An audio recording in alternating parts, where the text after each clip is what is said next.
Hello everyone, good morning all of you. So आज यहाँ पे डिस्कस करने वाले हैं प्रैक्टिस सेट नंबर 57।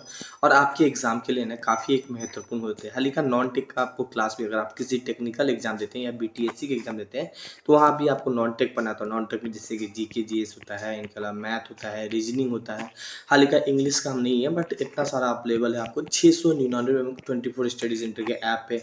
99 पे आपको मॉक टेस्ट मिल जाएगा। टेक्निकल का एग्जाम देते हैं तो सामान्य अध्ययन का सारे के सारे ऐप पे आपको मिल जाएगा। ठीक है, तो देखते हैं कि करके काफ़ी अच्छा क्वेश्चन है। पीडीएफ हम टेलीग्राम पे शेयर कर देंगे। एंड इस पहला क्वेश्चन देखिए, हमारे संविधान के केंद्र और राज्य के बारे में वर्णन किस अनुसूची में किया गया है? अनुसूची 2 में किया गया, अनुसूची 3 में किया गया, अनुसूची 4 में किया गया या अनुसूची 1 में किया गया?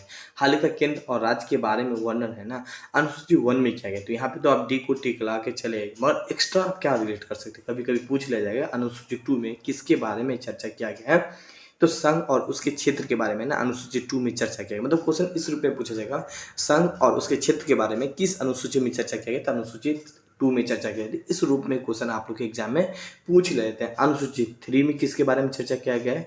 तो राज्य में ना विभिन्न प्रकार के पदाधिकारी होते हैं, उनके शपथ के बारे में है ना, अनुसूची 3 में चर्चा किया गया। अनुसूची 4 में किसके बारे में चर्चा किया? तो राज्यसभा का जो प्रतिनिधित्व है उनके बारे में चर्चा की होती है। एक्स्ट्रा के रूप में आप ये सारे बातों को आप जानकारी रख सकते हैं, जो कि आपके एग्जाम में क्वेश्चन पूछे जाते हैं। यहाँ पे ना इस क्वेश्चन 2 यहाँ पे बात करें, बंगाल की खाड़ी में समुद्री डकैती हेतु हुगली का उपयोग कौन करता था? डच करता था, फ्रांसीसी या पुर्तगाल या अंग्रेज करता था? तो समुद्र में डकैती हुगली का उपयोग है ना, पुर्तगाल करता था। तो ऑप्शन सी को टिक ला के चले आइएगा।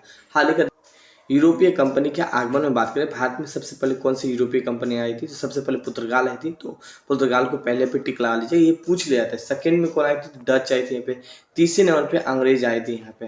हाल ही का बात करें, इसके बाद डच के बाद हम देखते हैं डेनिश है, फ्रांसीसी है, ये सब आती है। तो ये छोटा छोटा चीज़ों को जानकारी रख सकते हैं। हाल ही का गैस बात करें, सबसे पहले पुर्तगाल कंपनी ने 1458 में ना भारत में फैक्ट्री लगाई थी। तो ये बेसिक बेसिक चीज़ों को जानकारी रखिएगा, जो कि आपके एग्जाम में पूछ लिया जाता है। अब देखिए क्वेश्चन 3 देखिए, बहुत ही बेसिक क्वेश्चन है।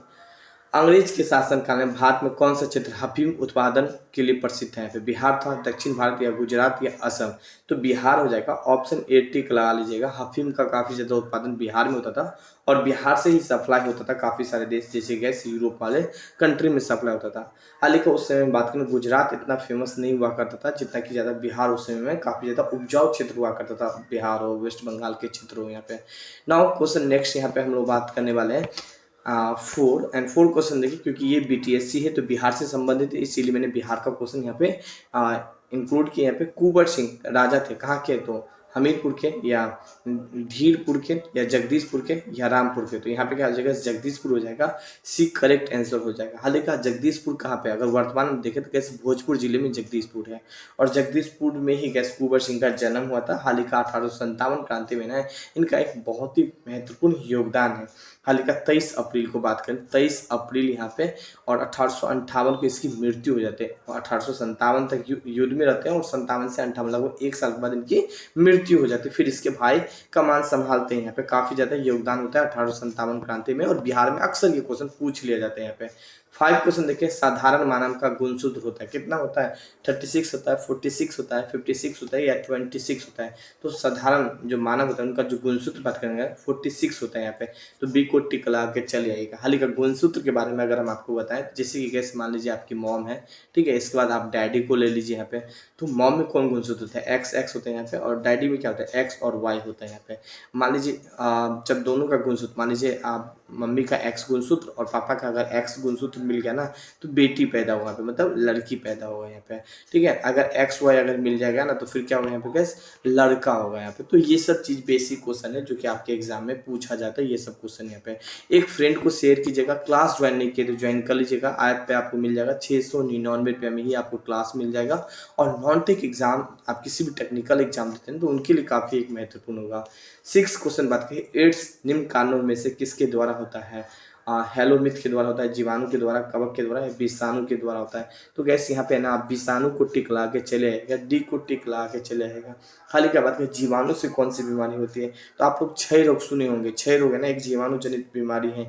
निमोनिया सुने होंगे, टपेटिक सुने होंगे। हाल ही का कवक से क्या होता है, गंजापन या एड़ी फट जाना, ये एक कवक जनित रोग है यहाँ पे। विषाणु से और कौन कौन से होते हैं, तो पोलियो सुने होंगे आप, प्लेगा सुने होंगे, हैजा सुने होंगे। ये सबको विषाणु के अंतर्गत रखा गया है। तो ये सब क्वेश्चन पूछा जाता है यहाँ पे। नॉलेज क्वेश्चन 7 यहाँ पे बात करने वाले, किस वर्ष तक बजट को राष्ट्रपति भवन में प्रिंट किया जाता था, 1951 या 1996 या 1962 या 1950। आंसर को डी को टिक लगा के चले आएगा। 1950 तक राष्ट्रपति भवन में प्रिंट होता था यहाँ पे हाल ही का बजट। हाल ही का आप इन सारे पॉइंट्स आप एक्स्ट्रा क्या रिलेट कर सकते हैं, जैसे गैस 1951 में क्या हुआ था, चुनाव हुआ था, पहली बार जो चुनाव है ना 1951 से लेकर 1952 में हुआ था। तो एक बेसिक रूप में आप ये जानकारी रख सकते हैं। 1962 में गैस युद्ध हुआ था, आपको याद होना चाहिए। भारत और यहाँ पे चीन के बीच में युद्ध हुआ था, जो कि काफी एक महत्वपूर्ण युद्ध है, जो कि जिसमें गैस भारत की हार हुई थी और चीन की जीत हुई थी। 1950 में क्या हुई थी गैस, अगर हम 1950 में बात करने वाले हैं तो संविधान लागू हो गया था। 26 जनवरी 1950 को ही लागू हो गया था। तो एक बेसिक रूप में एक्स्ट्रा के रूप में आप ये सब अपने एग्जाम के लिए आप जानकारी रख सकते हैं। क्वेश्चन 8 बात करने वाले, काफी अच्छा क्वेश्चन है। राजा राम मोहन राय के द्वारा ब्रह्म समाज की स्थापना 2 बार लिखा गया, कोई बात नहीं। स्थापना किया गया था कब, 1816 में, 1820 में, 1828 में या 1830 में। 1828 में किया गया था। ऑप्शन सी को टिक लगा के चले। हाल ही का राजा राम मोहन राय के बारे में बताया जाता है कि जनक बोला जाता है, किसका, आधुनिक भारत का जनक है ना, किसे कहा जाता है, तो राजा राम मोहन राय को कहा जाता है। हाल ही का राजा राम मोहन राय के पिता का नाम क्या था, कई बार पूछ लिया जाता है जब क्वेश्चन का लेवल इजी या डिफिकल्ट भी मान जाते हैं, बहुत आदमी नहीं पढ़ के जाता है। रामाकांत नाम था इसके पिता का नाम। माता का नाम क्या था क्या, तारिया तारिणी देवी नाम था यहाँ पे। तो ये माता का नाम भी जानकारी रख सकते हैं। हालांकि उनका जन्म है ना 1772 में हुआ था और मृत्यु कब हुई थी, 1833 में इसका मृत्यु हो गई थी। तो एक बेसिक रूप में आप ये सब चीजों को जानकारी रख सकते हैं। क्वेश्चन 9 यहाँ पे बात करेंगे, बंगाल विभाजन की घोषणा हुई थी, कब हुई थी, हाल ही का 1905 में हुई थी। तो सभी में 1905 है। 7 अगस्त को नहीं हुई थी, 15 अगस्त को भी नहीं हुई थी, एंड गैस 16 अक्टूबर को नहीं हुई थी, 19 जुलाई 1905 को हुई थी। ऑप्शन ए को टिक ला के चले आइएगा। जैसे गैस बंगाल विभाजन की घोषणा होती है ना, तो काफ़ी सारे लोग हैं ना स्वदेशी आंदोलन चालू करते हैं। इनके अलावा बात करने वाले बाइकआउट आंदोलन, जिस तरह हम लोग चीन का सामान बाइकआउट कर रहे हैं कि नहीं हमें परचेस नहीं करना है, तो इसी तरह उस समय भी अंग्रेज के काफ़ी सारा सामान हम लोग परचेस नहीं करना पसंद करते थे। इनके अलावा गैस इसी के बंगाल विभाजन के एक शोक दिवस के रूप में हम बात करने वाले तो राखी दिवस मनाते हैं। इनके अलावा बात करें हम शोक दिवस के रूप में मनाते हैं जब बंगाल विभाजन हुई थी। हाल ही का ये बंगाल विभाजन क्यों किया था, तो अंग्रेज क्या था, कांग्रेस को कमजोर करने के लिए किया गया था यहाँ पे। उस समय वायसराय कौन था गैस, तो लॉर्ड कर्जन था यहाँ पे। तो एक बेसिक रूप में ये सब चीज़ों को जानकारी रख सकते हैं अपने एग्जाम के व्यू से यहाँ पे। एंड देखिए बिहार से है तो फिर बिहार से ही क्वेश्चन है और बेसिक क्वेश्चन है, मेरे ख्याल से आप में से काफ़ी सारे बच्चे जवाब दे देंगे। एंड बिहार राज्य का परमंडल की कुल संख्या याद रखिएगा, टेस्ट सीरीज मात्र 99 में, तो वो भी आप ज्वाइन कर सकते हैं। 9 है, 12 है, 101 है या 7 है। तो परमंडल की संख्या अगर हम बात करने वाले हैं गैस तो 9 है। ऑप्शन ए को टिक ला के चले। हाल ही का हम इसको डायग्राम से सेट किए, यहाँ पे आप देख सकते हैं। और देखिए यहाँ से कई बार एग्जाम में क्वेश्चन पूछ लिया जाते हैं। 9 कौन कौन से हैं, तो अभी हम आपको दिखाते हैं। 1 परमंडल, 2 परमंडल, 3, 4, 5, 6, 7 और 8 और ये 9 परमंडल हो गया। अब देखिए कभी कभी जैसे कि दरभंगा परमंडल के अंतर्गत मधुबनी समस्तीपुर आता है, तो कई बार क्वेश्चन क्या पूछ लिया कि समस्तीपुर किस परमंडल के अंतर्गत आता है, दरभंगा परमंडल के अंतर्गत आता है। इस रूप में क्वेश्चन को पूछा जाएगा यहाँ पे। इनके अलावा कभी कभी आपसे ये पूछ लिया जाएगा ना, कभी आपसे ये पूछ लिया पटना परमंडल के अंतर्गत कौन कितने जिला आता है, तो 1, 2, 3, 4, 5, 6, टोटल 6 जिला आता है। तो ये क्वेश्चन पूछ लिया जाएगा। इस रूप में क्वेश्चन चंपारण है ना, चंपारण वेस्ट चंपारण किस परमंडल के अंतर्गत, तिरु परमंडल के अंतर्गत आता है। तो इस रूप में क्वेश्चन को घुमा के पूछ रहे थे। तो ये जब भी आप बिहार का एग्जाम देते हैं तो थोड़ा सा एक मैप के बारे में एटलीस्ट थोड़ा बहुत तो जानकारी होना ही चाहिए। बाकी आप इस ऐप को डाउनलोड नहीं किए, इस ऐप को डाउनलोड कर लीजिएगा। डिस्क्रिप्शन में लिंक डाल देंगे गैस। और ये मेरा व्हाट्सएप नंबर है, मेरी टीम से बात कर सकते हैं। 699 रुपया है।